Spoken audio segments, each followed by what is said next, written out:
Bad products that deliver value to big problems usually are successful. I'm going to talk about a general framework for deciding if you're working on the right thing. So I call this value creation. So let's get right into it. If you forget everything in this presentation or this video, this is the only one and only slide you actually have to remember. You must remember problem, value, product, growth. And the details of that is, when you solve a problem, you create value. You want to deliver value for a product and or service. And when your product is delivering value and solving a real problem, then you can focus on growing it. So the biggest kind of mistake and the most common thing is people jump around, but you don't want to jump around. You have to always ask yourself, what is the value I'm creating? From what problem am I solving? And then you'll know what product or feature or services or anything to build or work on. And you always have to solve for the first two, problem and value. You must look for problems to solve, which create value.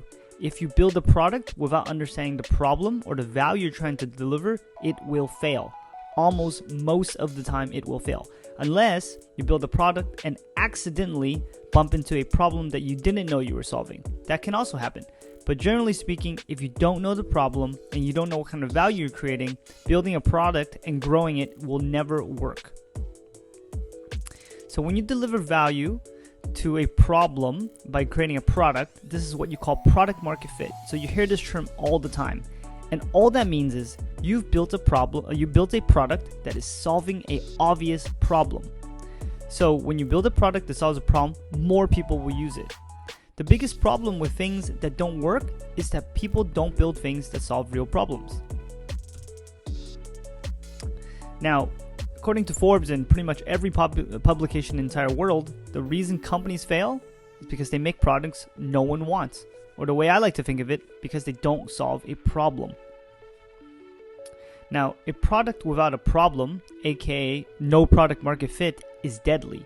Because most companies, they build products that don't solve problems or create any value, and then they try to grow it. And that takes, and that looks like spending a lot of money on paid performance marketing or affiliates or partnerships, and they do all kinds of things to get the product to more people. But the issue is, it doesn't stick. People don't keep using the product because it does not solve a problem. So if you skip around in this process, you'll always end up in a place where you don't understand why it's not working. A good example is Crystal Pepsi. So Crystal Pepsi was a drink variety created by the Pepsi company, merely for the fact that it was clear and that users and consumers would prefer a clear drink over a dark drink. But the issue here is that it didn't solve a problem. Instead, it was a novel idea spearheaded by the CEO at the time. And this was such a horrendous blunder that the CEO had to rethink the way he approaches product development in general. So this is one of the classic examples of someone having a very passionate idea, but it doesn't really tie to any problem and doesn't create any value, but they go ahead and build a product and start trying to grow it anyways. Now, too often, most companies, when they talk about anything, they think about the product.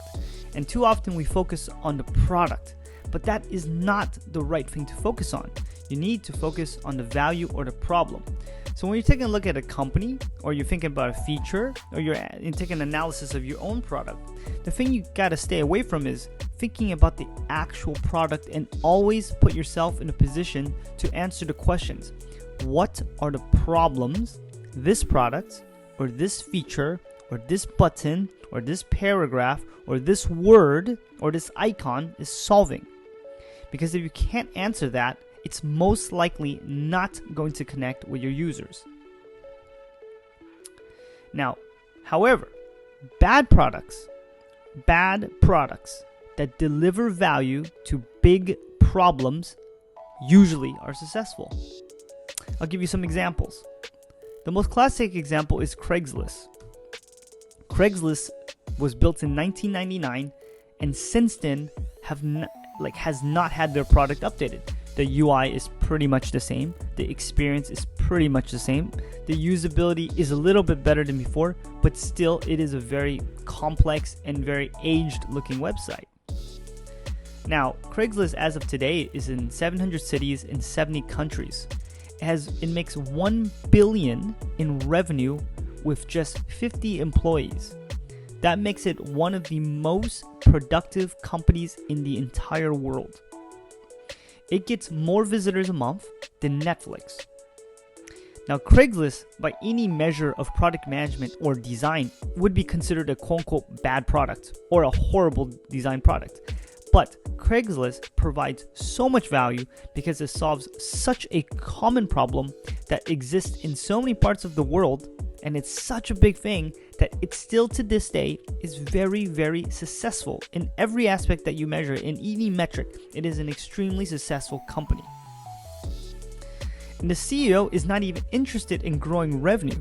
The revenue itself has grown to this scale with 50 people in the entire company. So you have to think about it.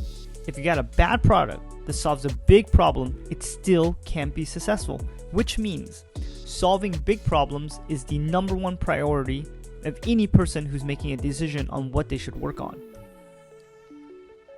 Another great example is Skype. Unreliable, unstable, slow, and hard to use. Since the very beginning, Skype solved the real problem. It was actually quite hard to make a video call. And as time went on, it got slower and clunkier, especially after the acquisition from Microsoft. But Skype still today is one of the most used applications in the world for video calling, even with the entrances of Zoom and other companies like this. It still has 1.67 billion users and $2 billion in revenue in 2014. Skype, one of the most hated products in the world, still delivers a ton of value to a lot of people and is still successful by many, many measures. Once again, bad product, huge problem, can still be a success. But the issue is, the hardest part about this is that problems are actually really hard to spot.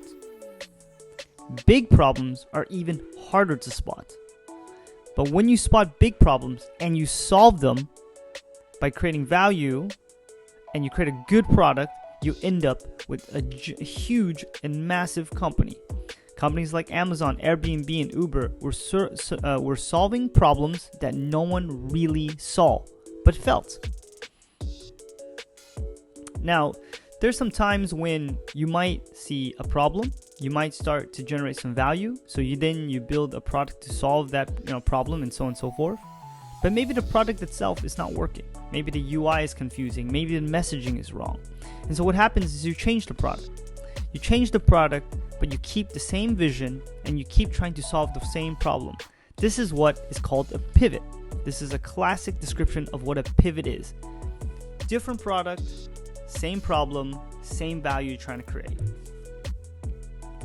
If you get here from problem, value to product, and then you do growth, then you have a business.